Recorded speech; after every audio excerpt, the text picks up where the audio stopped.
म्हणवनी शरण जावे, म्हणवनी शरण जावे, सर्व भावे देवासी, तो हा उतरील पार भवदुस्तर नदीचा।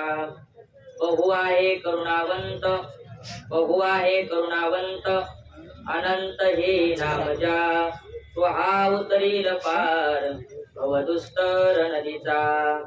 तुका म्हणे साक्षी आले, तुका म्हणे साक्षी आले, तरी केले प्रगट, तो हा उतरील पार भवदुस्तर नदीचा। महायोग पीठे तटे भीमराज्यां, परम पुंडरीकाय दातुं मुनींद्रैः, समागत्य तिष्ठन्तमानन्दकन्दं, परब्रह्मलिङ्गं भजे पाण्डुरङ्गं। कलावज्ञजीवोद्धरार्थावतारं, कलाङ्काङ्कतेजोदिकामोदिवक्त्रं, कलानिशवादापनोदारदक्षं, समाधिस्थमूर्तिं भजे ज्ञानदेवं। नमो सद्गुरु तुकया ज्ञानदीपा, नमो सद्गुरु सच्चिदानंद रूपा, नमो सद्गुरु भक्त कल्याण मूर्ती, नमो सद्गुरु भास्करा पूर्ण केती। जयांचे केल्या स्मरण, होय सकळ विद्यांचे अधिकरण, श्रीची बंधू श्री चरण, श्री गुरूंचे ते नमस्कारोनी आता। संपाद्य ज्ञानं च विधाय भक्तिं, विलोकितो येन समाधिराजः, वैराग्यवन्तं सुविचारयुक्तं, नमामि जोगं शिरसा गुरुंतं। म्हणवनी शरण जावे, सर्व भावे देवासी, तो हा उतरील पार भवदुस्तर नदीचा। प्रस्तुत प्राप्तस्थळी सेवेसाठी निवडलेला अभंग महान भगवत भक्त वैराग्य शिरोमणी संत श्रेष्ठ जगद्गुरु श्री तुकोबाराय यांचा 4 चरणाचा अभंग असून या अभंगामध्ये संत श्रेष्ठ जगद्गुरु श्री तुकोबाराय भगवान परमात्म्याची शरणागती जीवाने करावी असा उपदेश जीवाला करतात। 4 चरणाचा अभंग आहे आणि भगवंताची शरणागती करावी अशा पद्धतीचा उपदेश करणारा हा अभंग आहे। अभंगावर काही बोलण्यापूर्वी अल्पसा परिहार देणं गरजेचं आहे। सर्वांना ज्ञात आहे आपण या ठिकाणी भगवान पंढरीचे पांडुरंग परमात्म्याच्या दर्शनाकरता भगवंताचं प्रेमसुख अनुभवण्याकरता पंढरपूरला निघालेलो आहोत। जगद्गुरु श्री तुकोबारायांच्या सोहळ्यामध्ये आपण चालत आहोत। खरं तर पांडुरंगाच्या दर्शनाला जात असताना संतांच्या बरोबरच गेलं पाहिजे, कारण आपण संताला सोडून जर भगवान परमात्म्याच्या दर्शनाला गेलो तर भगवान परमात्मा आपला अंगीकार करेल का नाही हे सांगता येत नाही। पण संताला धरून जर आपण संतांच्या पाठीमागे गेलो तर असं म्हणतात, धरेतीच्या हाती संत कृपावंत, पाळी पंढरीनाथ लळा त्यांचा। संतांचा हात धरून जर आपण पंढरपूरला गेलो तर निश्चितच भगवान परमात्मा आपला लळा, आपली आवड पूर्ण केल्याशिवाय राहणार नाही। म्हणून संत महात्म्यांच्या सोबत वारी केली पाहिजे। त्यामध्ये जगद्गुरु तुकोबारायांच्या सोहळ्यामध्ये आपण चालत आहोत आणि सोहळ्यामध्ये चालत असताना जसं रूपकाने सांगायचं झालं तर जगद्गुरु तुकोबारायांचा सोहळा म्हणजे एक रेल्वे गाडी। रेलगाडी त्यामध्ये जगद्गुरु तुकोबारायांचा रथ म्हणजे मुख्य इंजिन आहे। त्यामध्ये चालणाऱ्या पाठीमागच्या ज्या दिंड्या आहेत ना त्या सगळ्या एक एक डबा आहे। रेल्वेचा जो डबा असतो तो एक एक डबा आहे। तर त्यामध्ये आपली ही जी संत सेवक प्रासादिक दिंडी आहे त्यामध्ये मग रेल्वेचा डबा जो असतो ना त्यामध्ये वेगवेगळे असतात पहा। काही जनरल वार्ड असतात, काही एसीचे डबे असतात। त्यामध्ये आपली संत सेवक प्रासादिक दिंडी म्हणजे एसीचा वार्ड आहे। म्हणजे आपल्या दिंडीमध्ये भजनही उत्तम आहे आणि भोजनही उत्तम आहे। दिंडीमध्ये या 2 गोष्टी उत्तम पाहिजे। पण त्या एक भजन उत्तम पाहिजे आणि भोजन उत्तम पाहिजे। आपल्या दिंडीचं भजनही अतिशय उत्तम आहे आणि भोजनही अतिशय उत्तम आहे। आबा सर्वांची अतिशय सुंदरतेने काळजी घेतात। सर्वांपर्यंत सर्व व्यवस्था पोहोचल्या पाहिजे याची काळजी करून आपल्या दिंडीमध्ये अतिशय सुंदर पद्धतीने भोजनही आहे आणि व्यवस्थाही आहे। आणि भजनाच्या बाबतीत तर विचारूच नका। काय आहे भजन म्हटलं की भजनाचं काहीचं भजन असं असतं पहा की ते भजन ऐकल्यानंतर कानाला गोड वाटतं पण त्याचा परिणाम अंतःकरणावर काहीच होत नाही। फक्त कानापुरतच ते गोड वाटतं। काहीचं भजन असं असतं की ते ऐकल्यानंतर कानालाही गोड लागत नाही, त्याचा परिणाम डोक्यावर होतो। डोक्यावर होतं म्हणजे त्याचं भजन ऐकलं की डोकं गरम होतं माझं। असं काहीचं भजन असतं। पण काहीचं भजन असं प्रासादिक असतं की ते भजन श्रवण केल्यानंतर माणसाला कानालाही गोड लागतं आणि त्याचा परिणाम थेट अंतःकरणावर होतो। तसं भजन आपल्या दादांचं आहे आणि पांडुपुरी महाराजांचं आहे। काय भजन करतात ते, आता कोठे धावे मन तुझे चरणी देखील या भाग गेला शीन गेला हा अभंग म्हणतात ना, त्यावेळेस खरोखरच भागही जातो आणि शीनही जातो. काय सुंदर चाली म्हणतात. प्रासादिक भजन आहे. बोधे बाबांच्या ज्या प्रासादिक चाली आहेत ना, त्या प्रासादिक चालीमध्ये भजन होतं. म्हणून आपल्या दिंडीमध्ये भजनही उत्तम आहे आणि भोजनही उत्तम आहे. अशी आपली या दिंडीमध्ये आपण या वारीला चालत असताना वाटेमध्ये जे प्रवचन सेवा करतो, त्यामध्ये आजची ही प्रवचन सेवा आपल्या दिंडीच्या वतीने आबा असतील किंवा सोपान महाराज असतील यांच्या वतीने ही सेवा माझ्याकडे आलेली आहे. तर सेवेसाठी उपस्थित सर्वच आता माझ्यापेक्षा विद्वान आहेत आणि मोठी मंडळी आहेत. खरं तर यांच्या समोर काय बोलावं, यांच्या समोर यांना काहीतरी सांगावं याच्याकरता बोलायचंच नाही. कशा करता बोलायचं, यांचा फक्त कृपा प्रसाद आपल्याला प्राप्त व्हावं, यांची दृष्टी आपल्यावर पडावी एवढ्यासाठी त्यांच्या समोर बोलायचं. ज्ञानोबा म्हणतात ना, तैसा तुम्हा संतांचा पढी आहो, कैसेनी तरी आम्हावरी हो, या बहुवा आळुकी आजी आहो सलगी करीत. तुमच्या संतांचा कृपा प्रसाद माझ्यावर व्हावा याच्याकरता या ठिकाणी बसलेलो आहेत. समोर आपल्या स्वानंद सुखनाचे सद्गुरू जोग महाराज वारकरी शिक्षण संस्थेचे फार जुने विद्यार्थी, माजी विद्यार्थी, आमचे हरिभक्त पारायण एकनाथ महाराज सदगीर बाबा, निवृत्ती बाबा सदगीर बाबा या ठिकाणी समोर बसलेले आहेत. त्यांच्या चरणी दंडवत करतो. त्याचप्रमाणे श्री हरिभक्त पारायण आमचे ज्ञानेश्वर महाराज ढगे हेही समोर बसलेले आहेत, त्यांच्या चरणी वंदन करतो. त्याचप्रमाणे आता एकाएकाचं वर्णन करायचं म्हणजे आपल्या दिंडीमध्ये बरेचसे गाथा मूर्ती आहेत, बरेचसे ज्ञानेश्वरी कंठस्थ आहेत आणि बरेच जणांनी अनेक पद्धतीच्या साधना केलेली मंडळ आहेत. सर्वांचे नाव घेणं शक्य नाही, पण या सर्वांच्या चरणी एकदा साष्टांग दंडवत करतो. काय आहे, ज्ञानोबर म्हणतात, एकेकाचे काय वाणू अपार आहे, एकाएकाचं काय वर्णन करावं, अपार अशी आणि आगाध अशी महात्म्य असणारी सगळी मंडळी आहे. कोणाची साधना कशी आहेत, कोणाची साधना कशी आहेत ते आपण काय सांगू शकत नाही, पण सर्वांच्या चरणी एकदा साष्टांग दंडवत करतो आणि आपल्या या सेवेकडे वळतो. खरं तर आपण जगद्गुरु तुकोबारायच्या वारीमध्ये चाललेलो आहे. हा वारीचा जो आनंद आहे, हा आनंद आपल्याला जीवनामध्ये पुन्हा कधी मिळणार नाही. भगवान परमात्म्याच्या कृपेने आपल्याला हे नरदेह मिळालेलं आहे, नरशरीर प्राप्त झालं, हे तर आपलं भाग्य आहेच. पण त्यापेक्षा आपलं विशेष भाग्य जर काय असेल तर आपल्याला हा नरदेह भरतखंडामध्ये या भारतामध्ये मिळाला, त्यामध्ये महाराष्ट्रात मिळाला आणि महाराष्ट्रात मिळून वारकरी संप्रदायामध्ये येण्याचं आपल्याला भाग्य मिळालं. हे सर्वात मोठं आपलं भाग्य आहे. का?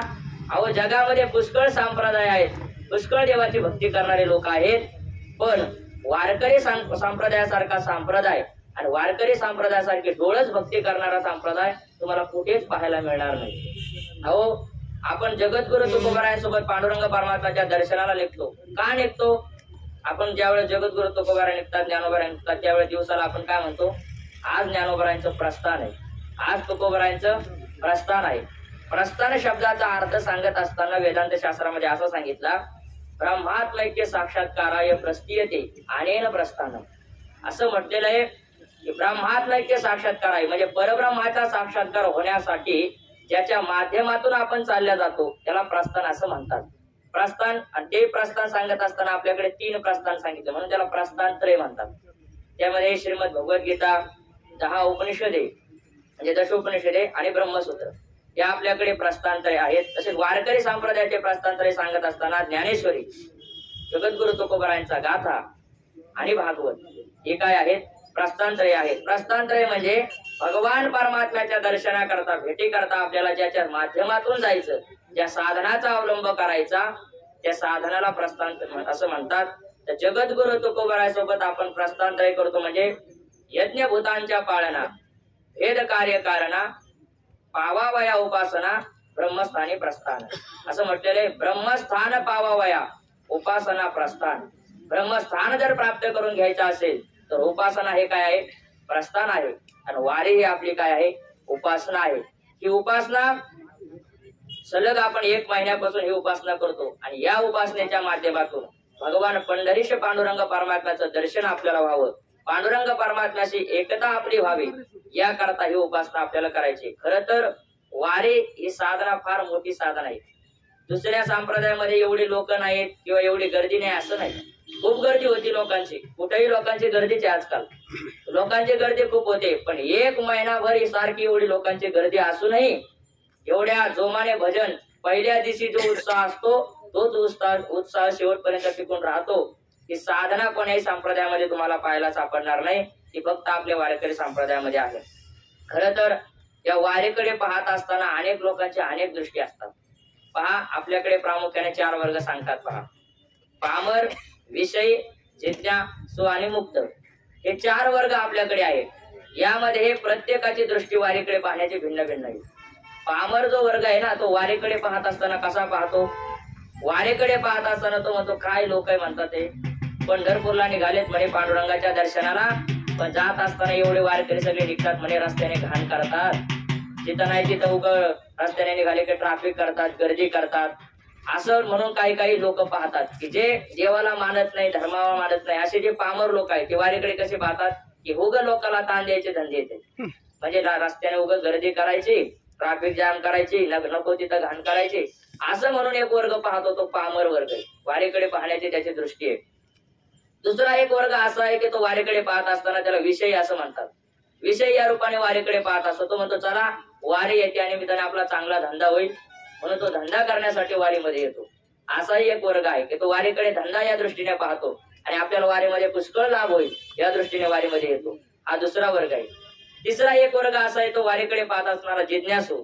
तो जिज्ञासू वारीकडे पाहत असताना असं पाहतो की चला भगवान परमात्म्याच्या भेटीकरता आपल्याला जायचं, तर आपली उपासना वारीमध्ये घडणार आहे आणि 21 दिवस 20 दिवस आपल्याला दररोज भगवान परमात्म्याचा धावा करता येणार आहे, भगवान परमात्म्याला आळवता येणार आहे, म्हणून आपण वारी करता. चला, वारी ही एक साधना आहे, एक तपश्चर्या आहे.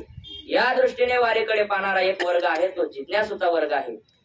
आणि एक वर्ग मात्र असा आहे की तो वारीकडे पाहत असताना वारी हे साधन पाहत नाही, तो वारी हे सिद्ध म्हणून पाहतो. वारी हेच आपलं स्थान आहे, वारी हेच आपली साधना आहे. पहा, मुक्त पुरुष जो आहे ना, तो वारीकडे पाहत असताना आपलं साध्य म्हणून पाहतो. वारी हे आपलं साधन नाही, तर वारी हे आपलं काय आहे? साध्य आहे. कारण वारेमध्ये आल्यानंतर आपल्याला भक्ती प्रेम सुखाचा आनंद घेता येतो. तुका म्हणे, आता आनंदे आनंदू गोविंदू गोविंदे विस्तारला. म्हणून वारेमध्ये काय आहे? आनंद आहे. त्यासाठी मुक्त पुरुष वारीमध्ये फक्त साध्य म्हणून वारीकडे पाहत असतो की वारीचा आनंद आपल्याला घेता यावा, म्हणून मुक्त पुरुष ही वारी करत असतात. तुकोबरा म्हणतात ना की आम्ही परत परत जन्माला येऊ, कशा करता?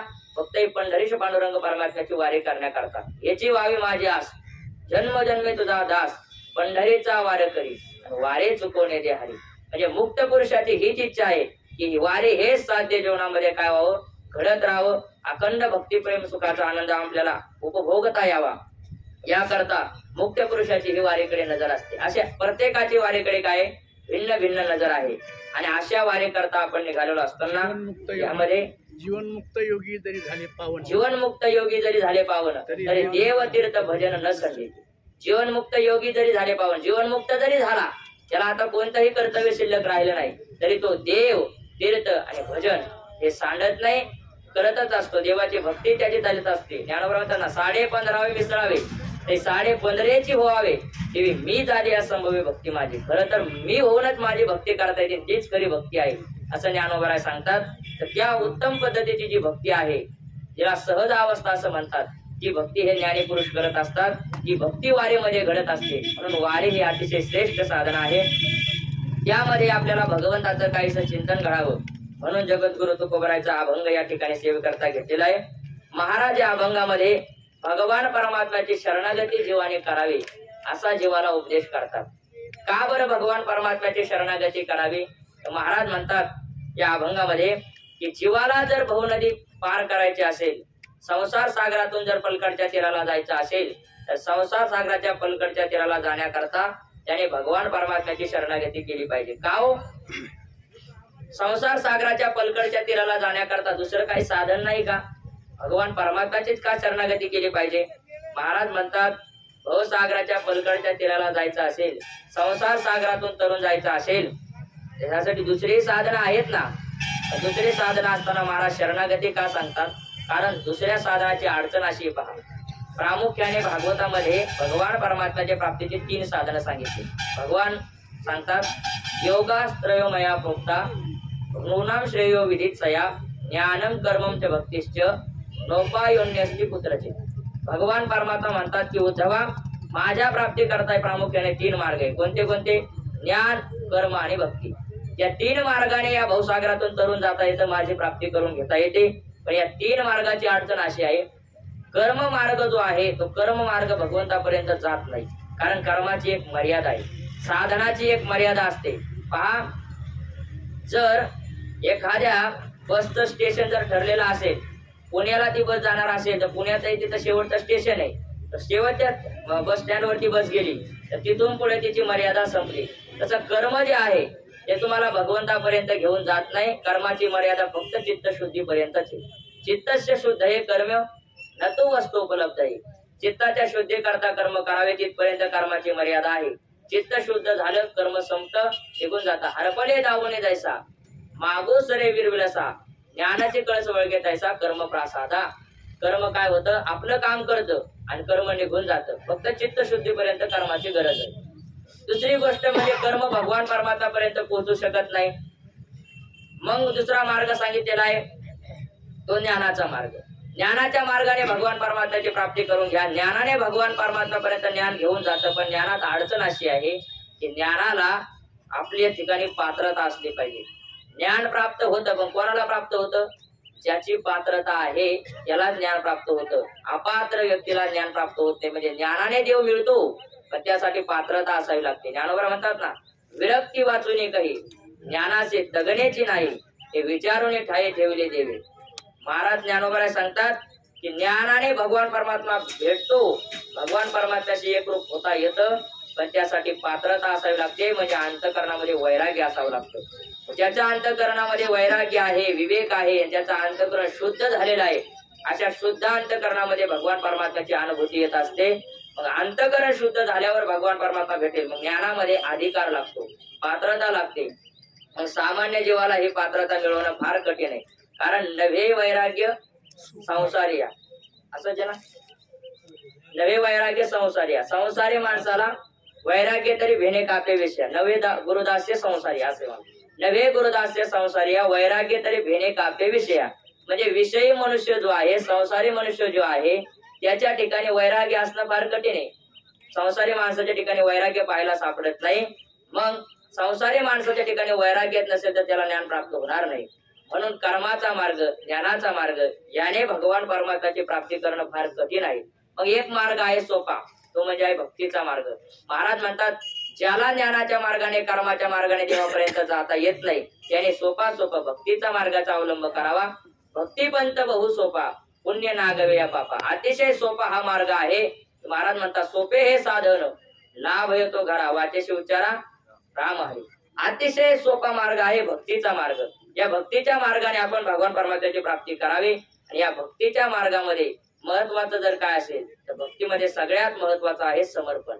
आणि समर्पण तेव्हाच केल्या जातं की जेव्हा आपण भगवान परमात्म्याची शरणागती करू. शरणागती केली की त्या शरणागतीसाठी समर्पण महत्वाचं असतं. समर्पण जर संपूर्ण झालं तर तीच खरी काय आहे, शरणागती आहे. आणि शरणागती हा भक्तीचा मार्ग असल्यामुळे जगद्गुरु तुकोबाराय आजच्या अभंगामध्ये तुकोबाराय सांगतात की बाबांनो, बाकीच्या मार्गाने भगवान परमात्म्याची प्राप्ती करणं कठीण आहे ना, म्हणून एक करा. काय करा, म्हणून शरण जावे सर्व भावे देवाचे. म्हणून तुम्ही काय करा, शरण जा. आता इथं अभंगाच्या सुरुवातीला तुकोबाराने म्हणून शब्द वापरलेला आहे. काय आहे, परी किंवा परंतु शब्द आला, पण शब्द आला की तो पण शब्द सगळं मागचं खुलून टाकत असतो, मागचं सगळं पुसत असतो. आणि म्हणून शब्द आला की तो सारा संबंध घेऊन येत असतो. या ठिकाणी तुकोबाराय म्हणतात म्हणून शरण जावे. का म्हणून शरण जावे, तुम्हाला एक उदाहरण सांगतो आणि मग म्हणून शब्द सांगतो. महाराज म्हणतात म्हणून शरण जावे. का म्हणून शरण जावे, तर म्हणून शब्द कधी येतो पहा. काय झालं, एका मुलीचं लग्न झालं आणि लग्न झाल्यानंतर मग ती नांदायला गेली. आता नांदायला गेल्यानंतर नवीन नांदायला गेली. चांगलं बापाने लग्न करून देत असताना कुटुंब असं पाहिलं की मुलीला काम करायचं वेळच नाही आली पाहिजे. मुलगीने फक्त काय केलं पाहिजे, बसून खाल्लं पाहिजे, असं कुटुंब बापाने पाहिलं. अशा कुटुंबामध्ये ती मुलगी दिली. पण मुलगी अलीकडच्या काळातली होती. त्या मुलीचं लग्न झालं. लग्न झाल्यानंतर नांदायला गेली आणि मग बापाला वाटलं आपली मुलगी नांदायला गेलेली आहे, आता तिला आपण भेटायला जाऊ. म्हणून 1-1.5 महिना झाला आणि बाप मुलीला भेटण्याकरता गेला. भेटण्याकरता गेल्यानंतर बाप तिथं गेला आणि 2-3 दिवस तिथं राहिला. तर 2-3 दिवस राहिल्यानंतर त्याने पाहिलं त्याच्या मुलीकडे फक्त एकच काम दिलेलं होतं. कोणतं काम, त्या घरामध्ये जेवढे काही लहान लहान मुलं होते त्यांनी शी आणि सू केली की ती शी आणि सू तेवढी काढायचंच काम त्या मुलीकडे होतं. तेवढंच काम त्या मुलीकडे पाहिल्यानंतर त्या बापाला राग आला. तो म्हटला, का हो, आमच्या मुलीला आम्ही तुमच्या घरामध्ये दिलं, तुमचं कुळ पाहिलं, तुमच्या संपत्ती पाहिली, तुमचे संस्कार पाहिले, हे सगळं बघून तुमच्याकडे आम्ही मुलगी दिली आणि तुम्ही आमच्या मुलीला फक्त एकच काम दिलं. तो म्हटले, महाराज आम्ही का दिलं माहितीये का? मग का दिलं? त्याने सांगायला सुरुवात केली, अहो हे इथं आल्यानंतर हिला पहिला आम्ही चहा करायला लावला. चहा करायला लावल्यानंतर हिला चहा जमत नव्हता म्हणे. चहा करायला पाठवल्यानंतर तिला ते पुस्तक काढलं म्हणे. कोणतं? चहा कसा बनवावा त्याचं ते पुस्तक काढल्यानंतर मग चहा बनवण्यासाठी ते पुस्तक उघडलं. त्याच्यामध्ये लिहिलेलं होतं चहा कसा करायचा. मग तिने काय केलं, पाणी टाकलं. पाणी टाकल्यानंतर त्याच्यामध्ये 2 चमचे साखर टाकली. 2 चमचे साखर टाकून पत्तीचा डबा घेण्याकरता गेली. एवढ्यामध्ये ते पान पलटलं. मग वाऱ्यानं पान पलटलं ना, आल्यानंतर दुसरं पान पुढे लिहिलेलं होतं भाजीला फोडणी कशी द्यावी. मग ते भाजीची फोडणी सुरू होती. ती वापस आली. वापस आल्यानंतर पाहिलं तिथं लिहिलं होतं 2 चमचे तिखट टाकणे, 2 चमचे हळद टाकणे. सगळं तिने त्याच्यामध्ये टाकलं आणि सगळं टाकल्यानंतर पाहुण्याला चहा घेऊन आली म्हणे. पाहुण्याने चहा प्याला आणि पाहुण्याने चहा प्याल्यानंतर म्हणे, काय मुलगी केली म्हणे. चहा मागितला तर तिला डायरेक्ट काढाच करून आणला. काय मुलगी म्हणे. महाराज त्याला ते चहा जमाना म्हणून आम्ही काय केलं, मग एक दिवस स्वयंपाक करायला लावला. स्वयंपाक करायला लावल्यानंतर ते स्वयंपाक करायला लागली. पण स्वयंपाक करत असताना आपल्याकडे उंड्यामध्ये पुरण घालतात. तिला पुरणात उंडा घालतात. वैद्य बाबा असे सांगायचे, काही काही बाया अशा असतात, सुगरण असतात म्हणे, की त्यांच्याकडे कोंडा दिला त्या कोंड्याचा मांडा करतात. काही काही बाया अशा असतात की मांड्याचा धोंडा करतात. तशी ती मुलगी म्हणे, तिला तेही जमाना. तिथून तिला बाहेर काढलं. म्हणजे हे कामीला जमत नाही, मग तिला घर झाडण्याचं काम द्यावं म्हणून तिला घर झाडायला सांगितलं. घर झाडायला सांगितल्यानंतर ती काय करायची, एक फडा इथं मारला की दुसरा त्याच्या पुढे मारायची आणि ते केर सगळा एकत्र केल्यानंतर तो भरून टाकत नव्हती म्हणे. ते खुर्चीच्या खाली लावून द्यायचं किंवा चटईच्या खाली लावून द्यायचं. मग तिथूनही तिला काढून टाकलं. हे जमाना म्हणून दुसरं दिलं, तेही जमाना. मग तिला कपडे धुवायला पाठवलं म्हणे. कपडे धुवायची तिच्याकडे सेवा दिली. कपडे धुवायला सांगितले तर ती कपडे असे धुवायचे म्हणे, असे धुवायचे की एकदा ड्रेस धुतला ते शर्ट कोणा घालायचेच कामे नाही. म्हणजे साऱ्या गुंड्या फोडून टाकायचे असे कपडे धुवायचे म्हणे. हे जमाना, भांडे घासायचा जमाना, कपडे धुवायचा जमाना, हे कोणतंच काम जमाना म्हणून तिला हे काम दिलं. आला का म्हणून शब्द? हे जमाना ते जमाना कोणताच जमाना म्हणून तिला हे काम दिलं. जसं म्हणून शब्द हे मागचा संबंध घेऊन येत असतो, तसं महाराज म्हणतात, म्हणून शरण जा का, कर्माची मर्यादा तिथपर्यंत नाही, ज्ञानाला पात्रता लागते आणि योग हा कठीण आहे. या गोष्टी तुमच्याकडून घडणं शक्य नाही. म्हणून शरण जावे. म्हणून काय करा, भक्तीचा मार्ग सोपा आहे म्हणून तुम्ही भगवान परमात्म्याला शरण जा. ठीक आहे. महाराज म्हणतात म्हणून शरण जावे. काय करा, शरण जा. पण कोणाला जा? देवाला शरण जा. इथं देवाला शरण जा असं महाराज सांगतात. काय आहे, शरण जात असताना कधी कधी जीव शरण जातो. तर जीवाने देवाला शरण गेलं पाहिजे किंवा देव मान्य असणारे संतांना शरण गेलं पाहिजे. याच्या व्यतिरिक्त कोणालाही शरण जाऊ नये. गुरुवारी बाबा पाठात सांगत असतात, जीवाने जडाची शरणागती करू नये, जीवाने जीवाची शरणागती करू नये, तर जीवाने देवाची किंवा संतांची शरणागती केली पाहिजे. जीवाने जडाची शरणागती का करू नये? जीवाने जडाची शरणागती याकरता करू नये कारण तो जाणून बुजून जडच आहे. आता एखाद्या माणसाला लय दुःख झालं आणि खूप दुःख झाल्यानंतर आता आपलं दुःख हलकं व्हावं म्हणून तो असा डोंगरात गेला, मस्त एक दगड पाहिला. दगडासमोर जाऊन साध्या दगडाला काय करायला लागला, त्याचं सगळं दुःख सांगायला लागला. सगळं दुःख सांगायला लागलं तर दगड असं त्याला म्हणणार का, काही काळजी करू नको, मी उद्या तुझं सगळं दुःख काय करतो, नष्ट करतो. दगडापुढे किती दिवस रडत राहिले तर त्याचा काही उपयोग होणार नाही कारण तो जड आहे. म्हणून जीवाने जडाला कधी शरण जाऊ नये कारण जड स्वतः जड असल्यामुळे ते दुसऱ्याचं दुःख घालवू शकत नाही. त्याच्या ठिकाणी चेतनाच नाही. त्याला सुख दुःखच कळत नाही. ज्ञानावर म्हणतो ना, सुख दुःख नेणे पाषाणू जायचा. पाषाणाला सुखही कळत नाही, दुःखही कळत नाही. त्याच्यापुढे तुम्ही आपलं सुख आणि दुःख मानलं त्याचे त्याला काही घेणं नाही. म्हणून जीवाने जडाला शरण जाऊ नये किंवा जड सांगत असताना विषयाला जड असं म्हटलेलं आहे. जीवाना विषयाची संगती करू नये, संसाराची संगती करू नये कारण संसार विषय हे काय आहे, जड आहे. ज्याने ज्याने काय शरणागती कशा करता करावी लागते, शरणागती करावी लागते सुखा करता, आनंद करता. आणि जीवाने जर जडाची संगती केली म्हणजे विषयाची संगती केली तर विषयाच्या संगतीने त्याला सुख कधीच प्राप्त होणार नाही. कारण विषयाच्या संगतीने महाराज म्हणतात ना ज्ञानोबर आहे, की विषयांचे ने सुखे सुख, नाथमारांची मला वाटतं, विषयांचे ने सुखे सुख न पावतीच ब्रह्मादिक, विषयांचा जे माने ती हरिक, ते परम मूर्ख बसू दे. नाथ महाराज असं म्हणतात की विषयाला शरण गेलं, जड पदार्थाला जर शरण गेलं तर जड पदार्थाला विषयाला शरण गेल्यानंतर आपल्याला कधीच सुख प्राप्त होणार नाही. का प्राप्त होणार नाही? अहो, कारण विषयामध्ये सुखच नाही तर काय आपल्याला प्राप्त होईल? ज्ञानोबा म्हणतात ना, विषयाचं सुख म्हणजे कसं आहे, किंवा तुकोबरा सांगतात, विषय सेविता कोण तृप्त झाला आणि इंद्राने मला अग्नी कोठे. विषयी सुख आहे, विषयी सुख आहे, एरवी विषयी सुख आहे, हे बोलण्याची सारखी नव्हे तरी विद्युतच पूर्ण कान पाहिजे जगा माझे. विजेच्या प्रकाशामध्ये जर जगाचे व्यवहार व्हायला लागतील तर विषयामध्ये सुखाची कल्पना करता येईल, पण विषयामध्ये सुखच नाहीये. ज्ञानोबरा सांगतात ना, विषयाचे समसुख वेगळाची बाहुली आभराची सावली जायला राया. विषयाचं सुख म्हणजे कसं आहे, ती वेगळाची बाहुली आहे. वेगळाची बाहुली दिसायला सुंदर दिसते, पण तिला जर आपण हात लावायला गेला ते बिघडणं निष्ठून आलं की सगळं काय आहे, शेण आणि मातीच आहे.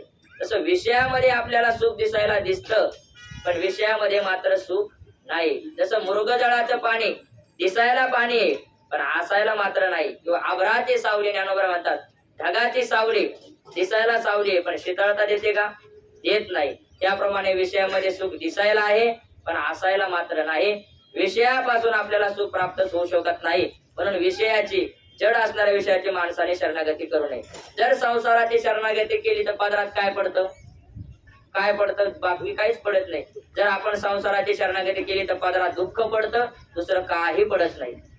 पहा, एक व्यक्ती बाजार करण्याकरता बाजारामध्ये गेला आणि बाजार करण्याकरता गेल्यानंतर आता काल सोमवार होता, सोमवारचा दिवस होता, उपवास होता. उपवास असल्यामुळे दुपारची त्याला खूप भूक लागली. मग आता काय करावं, फराळाचं काहीतरी घेतलं पाहिजे, म्हणून तो एका खेळणीच्या बाजारात शिरला. खेळणीच्या बाजारात शिरल्यानंतर तिथं सगळ्या वस्तू लावलेल्या होत्या. सफरचंद होते, केळी होत्या, त्याचप्रमाणे अंगूर होते, हे सगळे पदार्थ लावलेले होते, पण सगळे शेणा मातीचे बनलेले होते आणि वरून मस्त कलर दिलेला होता. की बघितल्यानंतर असं वाटायचे हे खरोखरचे आहेत की काय.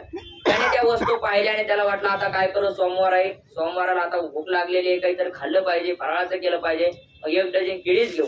पण केळी घेण्याकरता तो त्या दुकानावर गेला आणि दुकानावर गेल्यानंतर त्याला सांगितलं मला 1 डझन केळी दे. 1 डझन केळी दे म्हटल्यानंतर याचे कपडे पाहिले दुकानदारांना, चांगला दिसतो म्हणे, पाटील घराण्यातला दिसतोय. मग आता केळी मागितल्यानंतर त्याने सांगितलं अहो ही केळी चांगली नाही म्हणे, विकायची नाही म्हणे, ही केळी विकायची नाही म्हटल्यानंतर त्याने सांगितलं का? अरे मला भूक लागलेली म्हणे, मला केळी विकत घ्यायची, तुला असं वाटतं का मी पैसे देणार नाही? पैसे देतो म्हणे, मला ही केळी दे. त्यावेळेस त्या दुकानदाराने सांगितलं मालक ही केळी तुमच्या लायकीची नाही. तर तुमच्या लायकीची नाही म्हटल्यानंतर याचा डोक्याचा पारा चढला. माझी लायकी काढतो म्हणे, अरे 1000 काय 2000 देतो म्हणे, पण आता हीच केळी घेणार म्हणे. त्याने 2000 त्याच्या समोर टाकले आणि ती केळी उचलली. उचलल्यानंतर महाराज गेला. पण आता इथं साऱ्या लोकांत कसं खावं, साऱ्या लोकांत जर खात बसलो तर याला एक दे त्याला एक दे, सगळे संपून जाईल, आपल्या वाट्याला काय येणार. म्हणून बिचारा आपला मस्त एक झाड पाहिलं, झाडाखाली गेला, ती केळी घेतली आणि घेतल्यानंतर ती केळी तो सोलायला लागला. पण आता ती शेणा मातीची बनवलेली ती काय सोलताना केळी सोलायचा प्रयत्न करू लागला, पण ती काय सोलाच ना. सोलाना त्याला असं वाटलं, तो माणूस म्हणत होता ही केळी बरोबर नाही, एखाद्याची ही केळी कच्ची असली पाहिजे. कच्ची असल्यामुळे हे काय होत नाही, सोलत नाही. म्हणून ते म्हटलं जाऊ द्या, सोलायचा विषय सोडून द्या, मधून मोडून तोंडात घालू. त्याने मधून मोडले आणि तोंडामध्ये घातले. मधून मोडून जेव्हा केळी तोंडामध्ये घातली तेव्हा तोंडात सगळे शेण आणि मातीच गेली. दिसायला केळी कितीही सुंदर असली तरी तिच्या आतमध्ये जसं शेण आणि मातीच आहे, तसं माणसाला विषयामध्ये कितीही सुख दिसलं, संसार कितीही बरा दिसला, भोगल्यानंतर शेवटी तोंडामध्ये शेण आणि मातीच पडणार आहे, म्हणजे दुःखच पडणार आहे. म्हणून जड असणाऱ्या संसाराची आणि विषयाची संगती जीवाने करू नये. म्हणून जीवाने जडाची संगती करू नये. दुसरी गोष्ट, जीवाने जीवाची संगती करू नये. का बरं? हाही जीव आणि तोही जीव. जीवाने जीवाची संगती केली तर त्याला काय लाभ होणार आहे? काहीच लाभ होणार नाही, कारण हाही अपूर्णच आहे आणि त्याला आपण शरण केलं तर अपूर्णच राहणार आहे. ज्ञानोबा सांगतात, नाथ सरोवर आटले, राणे दुःखी या दुःखी भेटले, वांज फुली फुलले झाड जसे. एक रानामध्ये दुःखी या दुःखी भेटले, हाही दुःखी तोही दुःखी. तो म्हणतो अहो मी 2-4 दिवस झाले उपवासी, ते काही खायला आहे का? तो म्हणतो तू तर 2-4 दिवसापासून उपवासी, मी 7 दिवस झाले काहीच खाल्लं नाही. म्हणजे हाही उपवासी आणि तोही उपवासी. किंवा आपल्याकडे असं म्हणतात पहा, उघड्याकडे नागडे गेलं आणि साऱ्या रात हिवा नाही गेलं. म्हणजे हेही उघड तेही नागड. म्हणजे कोण कोणाला काय देणार. तसं जीवाने जीवाची शरणागती करू नये. का करू नये? कारण हाही जीव अपूर्णच आहे आणि तोही त्याच्याकडे शरण गेला तर तोही अपूर्णच राहणार आहे. म्हणून जीवाने जीवाची शरणागती करू नये. एक मनुष्य एक बादशहाकडे गेला. एक फकीर त्या बादशहाकडे गेला आणि जात असताना त्या बादशहाकडे काहीतरी मागावं म्हणून त्याच्या दारावर गेला. तर तेव्हा प्रधानाने सांगितलं तुम्ही थोडा वेळ थांबा, बादशाह देवाकडे प्रार्थना करत आहे. देवाकडे प्रार्थना करत आहे असं म्हटल्यानंतर तो संन्यासी लगेच निघून चालला. निघून चालल्यानंतर याने सांगितलं का हो, का चालले? त्याने सांगितलं मी राजाकडे काहीतरी मागायला आलो होतो म्हणे, पण आता मला घ्यायचं नाही म्हणे. का घ्यायचं नाही? तो राजा दुसऱ्याकडे मागतो म्हणे, देवाकडे काहीतरी मागू राहिला तर याचकाकडे पुन्हा काय याचका करावी. म्हणजे याचकाकडे जशी माणसाने याचना करू नये तसं जीवाने जीवाची शरणागती का करू नये? कारण हाही जीवच आहे, हाही कोणाकडे तरी मागतोच आणि मग आपण त्याला शरण गेलो तर आपल्याला तो पूर्ण करू शकत नाही. म्हणून जीवाने जीवाची शरणागती करू नये. उदाहरण सांगतात वारकरी, जुने वारकरी सांगतात, पंढरपुरामध्ये काय झालं म्हणे, चंद्रभागेमध्ये स्नान करतात जात असताना एका जणाचा खिस्सा मारला. खिस्सा मारल्यानंतर खिशामध्ये जे पाकिट होते ते सगळे पैसे त्याचे निघून गेले. आता पाकिट गेल्यामुळे गावाकडे जायचं, मग काय करावं? त्याने एक वारकरी आपला प्रदक्षिणा करत होता, त्या वारकऱ्याला धरलं, त्याला सांगितलं अहो मला गावाकडे जायचं आहे, माझा खिस्सा मारलेला आहे, माझे सगळे पैसे गेले, मला थोडेफार पैसे देता का? त्यावेळेस तो वारकऱ्याला सांगितलं काय म्हटला? तो म्हटला अहो माझा खिस्सा मारलेला आहे, मला थोडेफार पैसे द्या. त्या वारकऱ्याने सांगितलं बाबा खिस्सा मारायला तुला खिस्सा तरी होता म्हणे, मला खिस्साच नाही. आता मला सांगा ज्याला खिस्साच नाही त्याच्याकडे आपल्याला काही मिळणार आहे का? काही मिळणार नाही. बरं हे अर्थात हे जुने वारकरी होते बरं का. जुन्या वारकऱ्याच्या शर्टाला खिसेच नव्हते. अलीकडे शर्टाला किती खिसे झाले. आता नशीब फक्त धोत्राला खिसा येऊ नये. काय सांगतात पुढे येऊही शकतो. पण असं महाराज म्हणतात ज्याच्याकडे ज्याचाच खिसा, ज्याला खिसाच नाही अशा माणसाकडे जर आपण याचना केली तर तो आपल्याला काही देऊ शकत नाही. तसा जीव हा अपूर्ण आहे आणि अपूर्ण असणाऱ्या जीवाकडे जर आपण काही मागायला गेलो तर आपल्याला तो पूर्ण करू शकत नाही. म्हणून जीवाने जीवाची शरणागती करू नये. जीवाने कोणाची शरणागती करावी? महाराज म्हणतात देवाची शरणागती जीवाने केली पाहिजे. म्हणून शरण जावे सर्व भावे देवाची. पण देवाची शरणागती जीवाने केली पाहिजे. शरणागती करावी कोणाची करावी? देवाची करावी. ठीक आहे महाराज देवाची शरणागती करावी, पण कोण्या देवाची करावी? आता देव पुष्कळ झाले, कोण्या देवाची शरणागती करावी? महाराज म्हणतात देवाची शरणागती करत असताना कोण्याही देवाची शरणागती करू नका. कोण्या देवाची करावी? की जो सगळ्या देवांचा देव आहे अशा देवाची शरणागती करा, बाकी दुसऱ्या देवाची शरणागती करू नका. कारण काही देव झालेले देव आहेत आणि काही देव हे केलेले देव आहेत.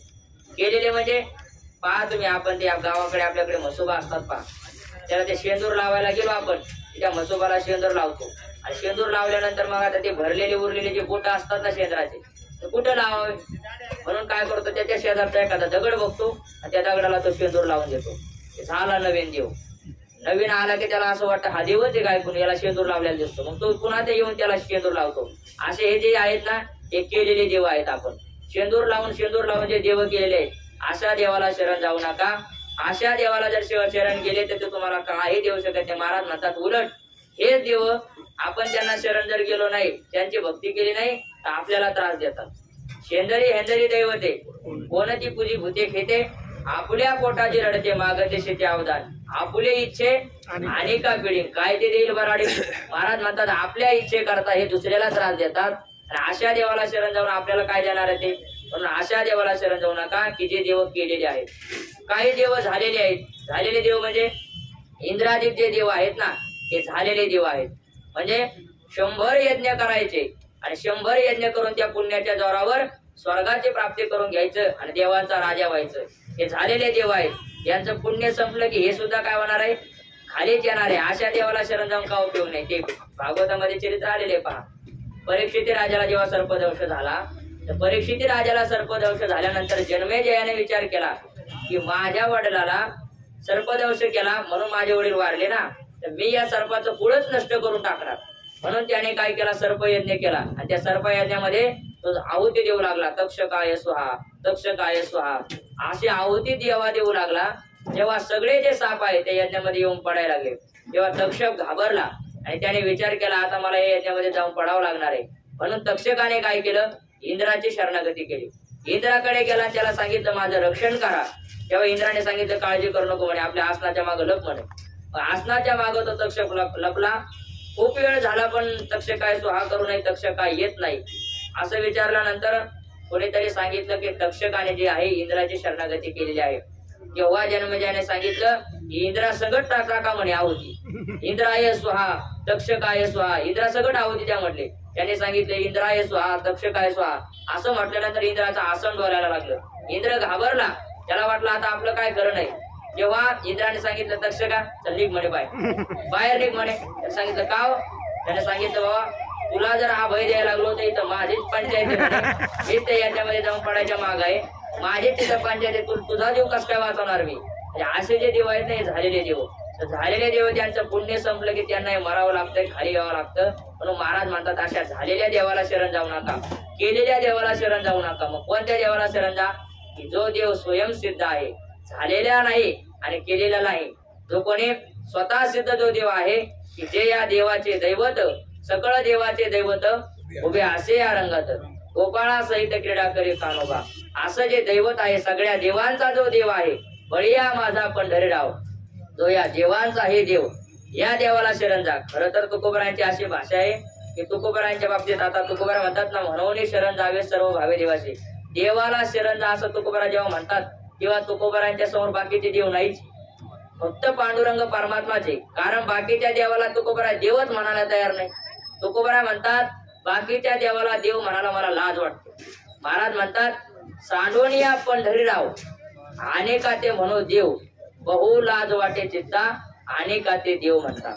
तुकोबरा म्हणतात की दुसऱ्याला देव म्हणायची मला लाज वाटते. म्हणजे हे कसं झालं माहितीये का, दुसऱ्या देवाला तुकोबरा म्हणतात मला त्यांना देव म्हणायची लाज वाटते. जसं एखाद्याने समजा काही काही लोक म्हणतात ना, अरे त्याला महाराज म्हणायची लाज वाटते का, त्याचे कर्मच असे असतात की त्याला महाराज म्हणायचे काय वाटते, लाज वाटते. असं जसं म्हणतात तसं तुकोबरा म्हणतात या देवाला मला देव म्हणायची लाज वाटते. म्हणजे काते देव म्हणता लाजे माझे मन, आणि काते देव म्हणता लाजे माझे मन, दुःख दारुण कोणा सांगू, हे दुःख दारुण कोणा सांगू. दुसऱ्या त्यांना देव म्हणताना मला लाज वाटते तुकोबरा म्हणतात, हे दुःख कोणाला सांगावं का, यांचे कर्मच असे आहेत या देवांचे, यांना देव म्हणावं कसं. कारण हे देव म्हणजे स्वार्थी आहे. पहिली गोष्ट स्वार्थी आहे आणि दुसरी गोष्ट हे देव काय आहे, भोगाची इच्छा करणार आहे. म्हणजे या लोकातले भोग नको, आपल्याला दिव्य भोग पाहिजे. दिव्य भोगाची इच्छा करणारे काय शहाणे असतील का. म्हणून तुकोबरा म्हणतात यांना देव म्हणायचे मला काय वाटते, लाज वाटते. म्हणून महाराज म्हणतात एकच देव आहे आमच्या समोर, कोणता, फक्त पंढरीराव, बळीया माझा पंढरीराव, जो या देवाचा आहे देव. आणि असा असणारा जो देव आहे की काय, या देवाला काय करा, शरण जा. की जो देव इंद्रचंद्र महेंद्र यातेची पूजिती, श्रुती शास्त्र तेही यातेची स्तविती, महासिद्ध मुनी ध्याने आराधिती, हिळा म्हणे तू हा जोडला सांगा देव. असा जो देव आहे की सगळ्या देवांचा देव, की ज्याची सगळे देव पूजा करतात, श्रुती शास्त्र ज्याचं वर्णन करतात, असा देव जर कोणता असेल तर तो आहे विटेवर वासणारा पांडुरंग परमात्मा. अशा देवाला माणसाने काय करावं, शरण जावे. पण कसं शरण जावं, सर्व भावे देवाशी, सर्व भावाने शरण जावं. महाराज म्हणतात सर्व भाव म्हणजे मावस भाऊ, चुलत भाऊ हे भाऊ नाही, सर्व भाव म्हणजे इथं असं सांगतात काया वाचा आणि मन या तीनही दृष्टीने भगवान परमात्म्याला शरण जावं. सर्व भावे आलो तुझची शरण, काया वाचा मने सहित देवा. सर्व भावाने म्हणजे कायेने वाचेने मनाने तीनही दृष्टीने भगवान परमात्म्याला शरण जावं. ज्ञानोबराय सांगतात जयाचे वाचे माझे आलाप, दृष्टी भोगी माझेचे रूप, जयाचे मन संकल्प माझाचे वाय. एकाच ओळीमध्ये ज्ञानोबराने तीनही शरणागती सांगितली. जयांचे वाचे माझे आलाप म्हणजे वाणीने शरणागती सांगितली, आणि दृष्टी भोगी माझेचे रूप हे आहे कायेची शरणागती, आणि जयांचे मन संकल्प माझाचे वाय हे आहे मानसिक शरणागती. म्हणजे काया वाचा मना या तीनही भावाने भगवान परमात्म्याला शरण जावं. म्हणजे शरीराने भगवान परमात्म्याची सेवा करावी, वाचेने भगवान परमात्म्याचं चिंतन करावं, देवाशिवाय दुसरं काहीच बोलू नये. तुकोबरा म्हणतात ना, तुका म्हणे वाचा वाहिली अनंता, बोला याचे आता काम नाही, किंवा बोलण्याची नाही आता देवाविन काही. ही वाणीची खरी शरणागती की देवाशिवाय दुसरं काहीच बोलायचं नाही, भगवान परमात्म्याच अखंड चिंतन करायचं, ही वाणीची शरणागती आहे. त्यानंतर कायेची शरणागती म्हणजे चरणाने भगवान परमात्म्याच्या तीर्थयात्रा करायची, ही चरणाची शरणागती आहे. करे करावे हरिपूजन, आपल्या हाताने भगवान परमात्म्याचं पूजन करावं, ही भगवान परमात्म्याची कायेने शरणागती आहे. आणि मनाने शरणागती म्हणजे आपले मनाचे सर्व संकल्प जे आहेत भगवान परमात्म्याच्या विषयीच करावे, भगवान परमात्म्याच मनाने चिंतन करावं. अशा तीनही प्रकारची महाराज म्हणतात शरणागती करावे. म्हणून शरण जावे सर्व भावे देवाशी, सर्व भावाने भगवान परमात्म्याशी शरण जावं. खरं तर शरण जाणं म्हणजे काय, तर ज्ञानोबरायच्या फार गोड ओव्या ज्ञानेश्वरीमध्ये. शरण जाणं म्हणजे काय, तर काया वाचा मनाने भगवान परमात्म्याला शरण गेलं पाहिजे हे ठीक आहे, पण शरणागती सांगत असताना शास्त्रामध्ये प्रामुख्याने 6 प्रकारची शरणागती सांगितली. ज्ञानेश्वरीमध्ये गीतेमध्ये भगवान परमात्म्याने 3 प्रकारची शरणागती सांगितली आणि ज्ञानोबरायने 4 प्रकारची शरणागती सांगितली. शास्त्रामध्ये शरणागती करत असताना असं सांगितलं, अनुकूलस्य संकल्प प्रातिकूलस्य वर्जनम रक्षिष्यति विश्वासो गोतृत्वे वर्णम तथा कार्पण्यम आत्मनिक्षेप षड्विधा शरणागती. असे शरणागतीचे 6 प्रकार सांगितले. पहिली गोष्ट अनुकूलस्य संकल्प, भगवंताला जे अनुकूल आहेत असे संकल्प करणं, म्हणजे ज्याच्याने आपण देवाकडे जाऊ असे संकल्प माणसाने केले पाहिजे, म्हणजे चांगले संकल्प करावे, ही भगवंताची शरणागती आहे. प्रातिकूल्यस्य वर्जनम, जे देवाला आवडत नाही त्याचा त्याग करायचा, त्या गोष्टी करायच्या नाही, ही भगवान परमात्म्याची शरणागती आहे. रक्षिष्यति विश्वासो, भगवान परमात्मा माझं रक्षण करील हा विश्वास आपल्या अंतःकरणामध्ये असला पाहिजे, ही शरणागतीची एक पायरी आहे. आणि गोप्तृत्व वर्णन तथा, त्याप्रमाणे आपल्या सगळ्या इंद्रियाच्या माध्यमातून भगवान परमात्म्याची शरणागती केली पाहिजे. कार्पण्यम आत्मनिक्षेप, कार्पण्य म्हणजे आपण भगवान परमात्म्याची शरणागती केली तर आपल्याकडे कृपणता घेतली पाहिजे, म्हणजे भगवान परमात्म्याकडे गेल्यानंतर उंच मान करून नाही गेलं पाहिजे. भगवान परमात्म्याकडे जाताना आपण कृपणतेचा भाव, दीनतेचा भाव घेतला पाहिजे. भगवान परमात्म्याला असं म्हटलं पाहिजे की देवा तू कृपा करुणा सिंधू, आणि आम्ही काय भाकोतेने करून, आम्ही देवा शक्तीहीन आहे, भाकोतेने करून आम्ही मात्र काय आहेत, शक्तीहीन आहेत, दीन आहोत. किंवा ज्ञानेश्वर ज्ञानोबराय सांगतात की देवा अविद्या अर्णवी पडलो, जी विषय वागोरे आतडलो, स्वर्ग संसाराच्या साकडलो दोही भागी, ऐसे आमचे सोडवणे, तुझं वाचूने किजेले कवणे, तुझं शरण गा सर्व प्राणी म्हणत देवा. देवाला असं म्हणावं, देवा आम्ही अविद्यारूपी समुद्रामध्ये पडलेलो आहे, विषयरूपी जाळ्यामध्ये अडकलेलो आहोत, अशा विषयरूपी जाळ्यामध्ये अडकलेला आमचा तू उद्धार कर. आणि स्वर्ग संसाराच्या साकारलो दोही भागी, स्वर्ग आणि संसार या दोन्हीच्या भागामध्ये आम्ही अडकलेलो आहोत, तर आमचा तू काय कर, याच्यामधून उद्धार कर, आम्ही तुला शरण आलेलो आहे, असे देवाकडे प्रार्थना करावी. महाराज म्हणतात अशी देवाकडे जर प्रार्थना केली तर ती खरी काय आहे, शरणागती आहे. कार्पण्यम आणि आत्मनिक्षेप, म्हणजे आत्मनिक्षेप या शब्दाचा अर्थ असा आहे की आपलं सर्वस्व देवाला देऊन टाकावं, म्हणजे महाराज म्हणतात आपला जीव सुद्धा देवाच्या चरणी अर्पण करून टाकावा. तुका म्हणे जीव भाव देवा पायी ठेवण्या काही न मागते, आपला जीव भाव देवाला देऊन टाकणे. देह समर्पिजे देवा भार काहीच न घ्यावा, होईल आगवा तुका म्हणे आनंद, आपला देह भगवान परमात्म्याला समर्पित करून द्यावा. ही सर्व 6 प्रकारची शरणागती शास्त्रामध्ये सांगितली. गीतेने सांगितलं तमेव शरणम गच्छ सर्व भावेन भारत तत्प्रसादात पराम शांतीम स्थानम प्राप्तचे शाश्वतम. ज्ञानोबरा सांगतात तया अहम वाचा चित्तांग देवोनिया शरणरिग महोदधिका गांगरी गाले जैसे. ज्ञानोबराने एक वाढवलं पा. ज्ञानोबरा म्हणतात अहम, आपला अहमपणा म्हणजे मी कोणीतरी आहे हा अभिमान सुद्धा भगवान परमात्म्याला शरण करून टाकावा. खरी शरणागती तीच आहे. शरण शब्दाचा अर्थ असा आहे की शरीराने शिल्लक न राहता भगवंताशी एकरूप होणं, हीच खरी काय आहे, शरणागती आहे. ज्ञानोबराय सांगतात आपले विन भेदे विन माझे जाणे जे जे एकपण तयाचे नाव शरण मज येणे गा, जैसे घटाचे नाशे गगनी गगन प्रवेशे मज शरण येणे तैसे ऐक्य करे. घट फुटल्यानंतर घटातला आकाश जसं महाकाशाशी एकरूप होऊन जातं तसं आपण भगवान परमात्म्याशी एकरूप होऊन जाणं, हीच खरी काय आहे, शरणागती आहे. सुवर्णमणी सोनिया ये कल्लोळू जैसा पानिया तैसा मज धनंजया शरण येतो. सुवर्णाचा मणी सोन्याला जसा शरण जातो म्हणजे सोन्याशी एकरूप होतो, तैसा मज धनंजया शरण येतो. किंवा पाण्याचा तरंग जसा पाण्याशी एकरूप होतो, समुद्राशी एकरूप होतो, त्याला खरी शरणागती म्हणतात. तसं भगवान परमात्म्यापासून आपण वेगळंच न राहिलो पाहिजे, ही खरी काय आहे, शरणागती आहे. एखादा जर भगवान परमात्म्याला मी शरण गेलो असं म्हणत असेल, देवापासून जर वेगळा राहत असेल तर ती खरी शरणागतीच नाही. ज्ञानोबरा म्हणतात मजही शरण रे गिजे आणि जीवत्वेची असे जे ठीक बोली या लगे प्रज्ञा केवी. ज्ञानोबरा म्हणतात मला शरण आला, जीव रूपाने वेगळा राहिला ही खरी शरणागतीत नाही, त्याच्या बोलण्याचा धिक्कार असो असं ज्ञानोबराय सांगतात. म्हणजे खरी शरणागती देवाशी एकरूप होणं आहे. महाराज म्हणतात म्हणून शरण जावे सर्व भावे देवासे. का जावं शरण भगवान परमात्म्याला? तर त्याचं प्रयोजन, त्याचं फळ महाराज दुसऱ्या चरणात सांगतात. जर तुम्ही भगवान परमात्म्याला शरण गेले तर भगवान परमात्मा काय करेल? तो हा उतरेल पार आणि भव दुस्तर नदीचा. भगवान परमात्म्याला जर तुम्ही शरण गेले तर तो काय करेल? तुम्हाला दुस्तर असणाऱ्या भव नदीतून पलीकडच्या तीराला घेऊन जाईल. काय आहे? भव नदीतून जर पलीकडच्या तीराला जायचं असेल तर नदी म्हटलं की नदीच्या पलीकडच्या तीराला आपल्याला जायचं आहे. या नदीचं वर्णन ज्ञानोबराने फार गोड केलं पहा, संसार नदीचं. ज्ञानोबरा म्हणतात दैवी हिस्या गुणमयी मम माया दुरतया मामेवय प्रपद्यंते माया मेताम तरंती ते. नदीच्या पलीकडच्या तीराला जायचं असेल तर रूपक ज्ञानोबराने करावं. फार गोड रूपक ज्ञानोबरा करतात.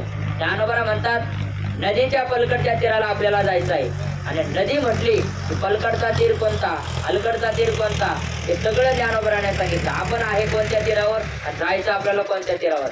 ज्ञानोबरा सांगतात पहा, 2 तीर असतात नदीला. तसं या भव नदीला सुद्धा 2 तीर आहे. कोणते? एक आहे प्रवृत्तीचा तीर आणि एक आहे निवृत्तीचा तीर. आपण आता सध्या ज्या तीरावर आहे तो तीर आहे प्रवृत्तीचा तीर. आपल्याला जायचं आहे निवृत्तीच्या तीरावर. मग निवृत्तीच्या तीरावर जर जायचं असेल तर या प्रवृत्तीच्या तीरावरून निवृत्तीच्या तीरावर जाण्याकरता आपल्याला या नदीतून जायचं आहे. तर नदीतून जाण्यासाठी काय काय करावं लागतं? पहिली गोष्ट, नदीतून जर पलीकडच्या तीराला जायचं असेल तर ज्याला पोहता येतं तो नदीतून पलीकडच्या तीराला सहज जातो. म्हणजे एक तर पोहणं आलं पाहिजे. दुसरी गोष्ट, ज्याला नदीमध्ये पोहता येत नाही त्याने एक करावं. काय करावं? पलीकडच्या तीराला जायचं असेल आणि त्याला स्वतःला जर पोहता येत नसेल तर त्याने पलीकडच्या तीराला जाण्याकरता नावेचा आश्रय केला पाहिजे. नावेमध्ये जर बसला तर सहज पलीकडच्या तीराला जाऊ शकतो. किंवा तिसरी गोष्ट, ज्याला चांगलं पोहता येतं आशाच्या कमराला लागलं पाहिजे म्हणजे पलीकडच्या तीराला जाता येतं. तसं ही भव नदी जर आपण विचार केला तर भव नदी जप करून जाणं फार कठीण आहे. अनेक जणांनी या नदीतून उड्या घातल्या पलीकडच्या तीराला जाण्याकरता, पण ज्ञानोबराय सांगतात काही काही या नदीच्या खळग्यातच गेले, काही काही स्वर्गाच्या कपाऱ्यामध्ये जाऊन बसले, पलीकडच्या तीराला निघलेच नाही म्हणे. एकी मोक्षे लागावयाच्या आशा केला कर्मबाह्याचा भरोसा. आम्हाला चांगलं पावता येतं म्हणले आणि मग कर्मबाह्याचा भरोसा केला. एकी मोक्षी लागावयाच्या आशा केला कर्मबाह्याचा भरोसा. परिते पडिले वळसा विधी निषेधाच्या. ते म्हटले आम्ही असं कर्म करू, असं कर्म करू, या कर्माने आम्ही हा भवसागर तरून जाऊ. म्हणून त्या कर्माच्या बाहेने तरण्याकरता गेले. पण ते कर्माच्या बाहेर तरण्याकरता गेले, काय झाले? पडले वळसा विधी निषेधाच्या. विधी निषेधाचा मोठा वळसा होता, त्या वळच्यामध्ये ते पडून गेले. म्हणजे तिथंच बुडून गेले, पलीकडच्या तीराला ते गेलेच नाही. एकी स्वयंबुद्धीच्या बाहेर निघाले तयाचे शुद्धीचे नाही. एक जाणीवेच्या डोळे गर्वेचे गेले. असे कितीतरी या नदीमध्ये डुबून मेले. ज्ञानोबरा म्हणतात मग या पलीकडच्या तीराला, नदीच्या पलीकडच्या तीराला जायचं असेल तर पलीकडच्या तीराला जाण्याकरता एक स्वतःला चांगलं पोहणं पाहिजे. ज्याला पोहणं येतो पलीकडच्या तीराला जाऊ शकतो. आणि असे गेलेत ना, एकही केले हातो फळे धाया बळे पावले, ज्यांच्या अंगात बळ होतं असे संत महात्मे पलीकडच्या तीराला गेले, ज्यांना पोहता येत होतं. ज्याला पोहता येत नाही त्याने दुसरी गोष्ट करावी, नावेचा आश्रय करावा. भगवान परमात्मा असं म्हणतात की नावाची या सहस्रवरी नावा या अवधारे सजून या संसारे तारू झालो. मग पलीकडच्या तीराला जायचं असेल तर नावेचा आश्रय करा. नामरूपी नावेमध्ये बसा. भगवान परमात्माचे 1000 नावं आहेत, त्यापैकी कोणत्या एका नावेमध्ये बसा. निवृत्तीच्या पहिल्या तीराला सहज जाणार. किंवा तारू भला पांडुरंग पाव भिजवून येते अंग. किंवा स्वतः तारण करणारा भगवान परमात्मा आहे, त्या भगवान परमात्म्याच्या कासेला लागा. तुका म्हणे लागा संतांची कासे, असं म्हटलेलं आहे की ज्याला पावता येतं त्याच्या कासेला लागा. परमात्म्याच्या कासेला लागले किंवा संतांच्या कासेला लागले, संतांची शरणागती केली, भगवान परमात्म्याची शरणागती केली तर पलीकडच्या तीराला ते सहज आपल्याला घेऊन जातील. म्हणून या भवनदीतून पलीकडच्या तीराला जायचं असेल तर भगवान परमात्म्याची शरणागती केली पाहिजे. कारण भगवान परमात्मा काय, भगवान परमात्मा पलीकडच्या तीराला आहे. पुढे पहिलं थडी परमात्मा. परमात्म्याचं वर्णन आडवा आहे भीमा तारावया देहात्मा. पहिल्या थडी परमात्मा, मध्ये राहिला पुंडलिक. भगवान परमात्मा कोणत्या थडीला आहे? पहिल्या थडी परमात्मा आहे, पलीकडच्या तीरीला आहे. म्हणजे निवृत्तीच्या पहिल्या तीरावर भगवान परमात्मा आहे. आणि त्या भगवान परमात्म्याकडे जायचं असेल तर अलीकडच्या तीरावरून आपल्याला पलीकड जाणं फार कठीण आहे. मग अलीकडच्या तीरावरून जर पलीकडच्या तीरावर जायचं असेल तर भगवान परमात्म्यालाच प्रार्थना केली पाहिजे. तू हा उतरील पार भवदुस्तर नदीचा, त्या दुस्तर नदीचा पार तो भगवान परमात्मा तो उतरणार आहे, किंवा भवसागर तरता कार्य करीत असा चिंता पहिल उभा दाता कटेकर ठेवून या, त्याचे पाय घाला मिठी बोलणे गे जगजेती, भावा एकासाठी खांदावा हे आपल्या. पहिलं उभा असणारा परमात्माच्या चरणी आपण मिठी घालावी आणि त्यालाच प्रार्थना करायची, देवा त्या भवसागरातून आम्हाला पलकडच्या तीराला घेऊन जा, अशी प्रार्थना देवाला केल्यानंतर देव आपल्या पलकडच्या तीराला घेऊन जातो. म्हणून तो हा उतरील पार भवदुस्तर नदीचा, दुस्तर असणाऱ्या भव नदीतून तो परमात्मा आपल्याला पलकडच्या तीराला घेऊन जातो असं महाराज सांगतात. पण काही साधक महाराजांना म्हणतात, महाराज भगवान परमात्मा पलकडच्या तीराला आम्ही भगवान परमात्माला शरण गेल्यानंतर नेईल का? कारण एखादा माणूस उदार असतो कृपाळू असेल का नाही सांगता येत नाही, त्याला शरण गेल्यानंतर त्याने आपल्याला पलकडच्या तीराला नेलंही पाहिजे. महाराज म्हणतात काळजी करू नका, आमचा देव असा आहे की त्याला जर कोणी शरण गेलं ना तर शरणागताची तो कधी उपेक्षाच करत नाही. का? कारण बहु आहे करुणावंत अनंत हे नाम ज्या, तो करुणावंत आहे. त्याला जर कोणी शरण गेला उपेक्षेला येणे कोणी शरणागत ऐसे नाही माता आई केली. महाराज म्हणतात याला शरण गेला आणि शरण गेल्यानंतर त्याची उपेक्षा या परमात्म्याने केली, अशी या गोष्टच अजून आम्ही काय केली नाही, ऐकलेली नाही. भगवान परमात्मा शरणागता वज्रपंजर अभयदाना तू उदार, सगळा देवा अगोचर होशी अविकार अविनाश. शरणागता वज्रपंजर, भगवान परमात्म्याला शरण गेला त्याला भगवान परमात्मा पाठीमाग पाठवतच नाही.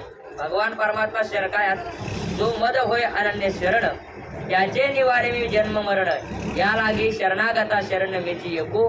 भगवान परमात्मा स्वतः सांगतात, अहो माझं व्रतच आहे म्हणतात, मला जर कोणी शरण आलं ना त्याची मी उपेक्षाच करत नाही.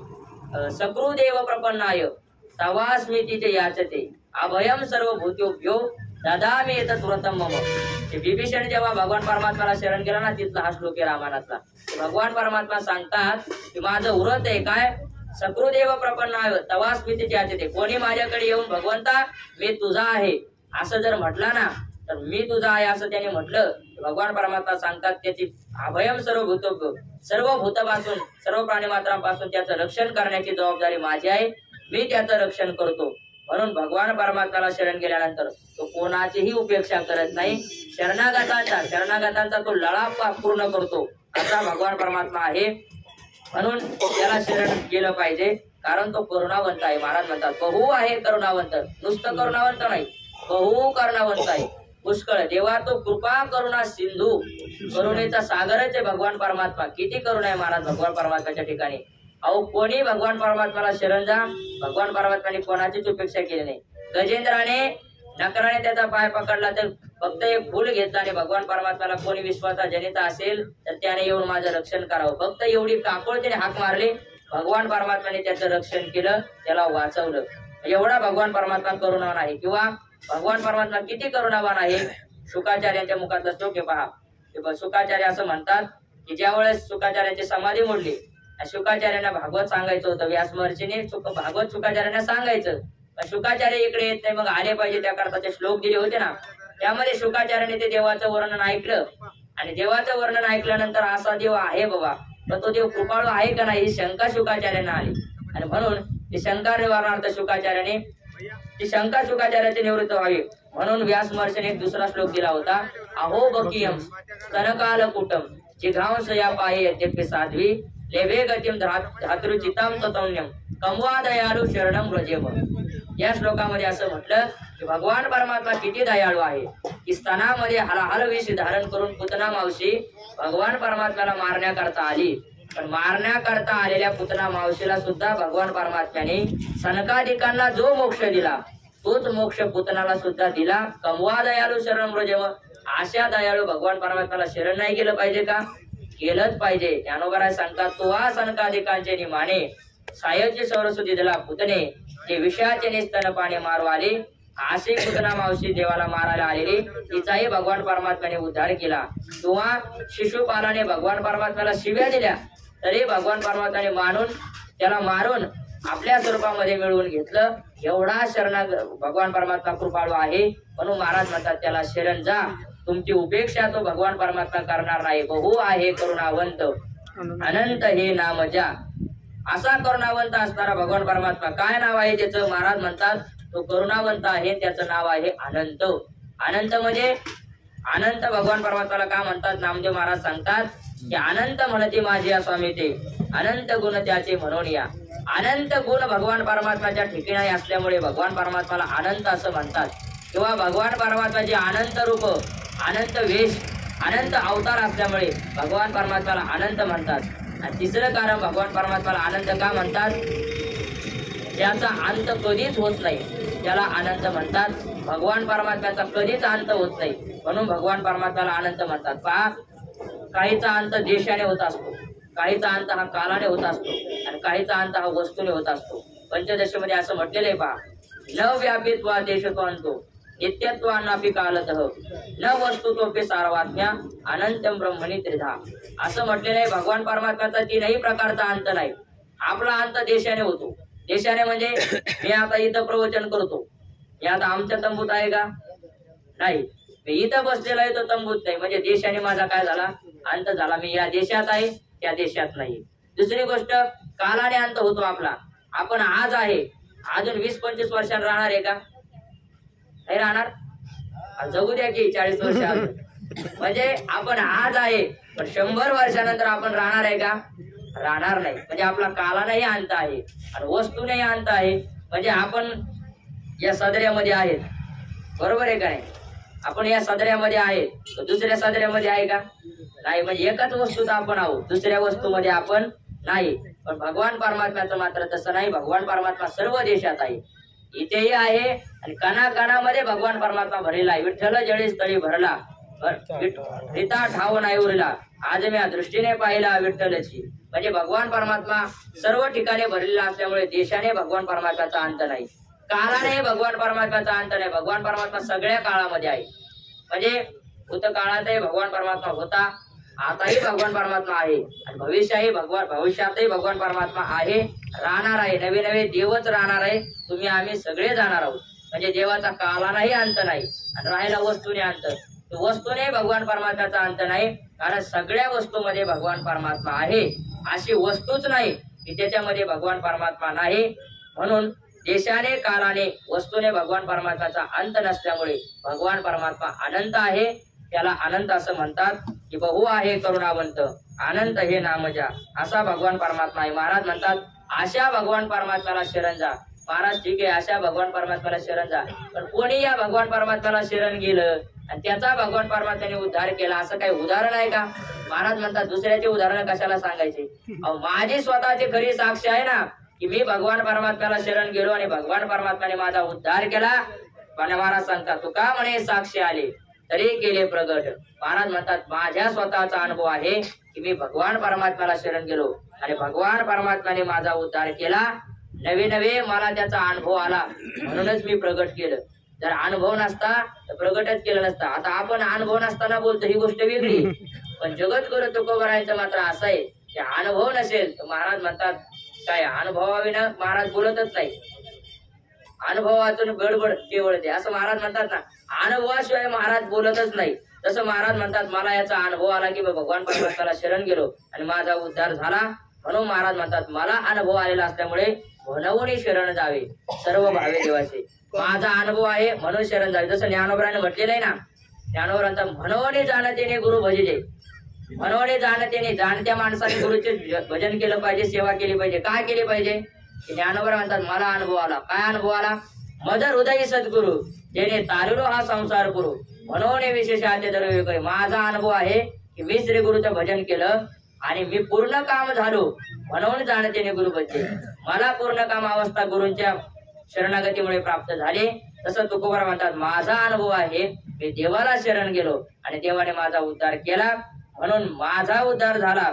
मला भगवान परमात्म्याने त्याच्याशी एकरूप करून घेतलं म्हणून तुम्ही सुद्धा देवाला शरण जा. म्हणून शरण जावे सर्व भावे देवासी तो हा उतरेल पार हो दुस्तर नदीचा. अशा भगवान परमात्म्याला शरण जा.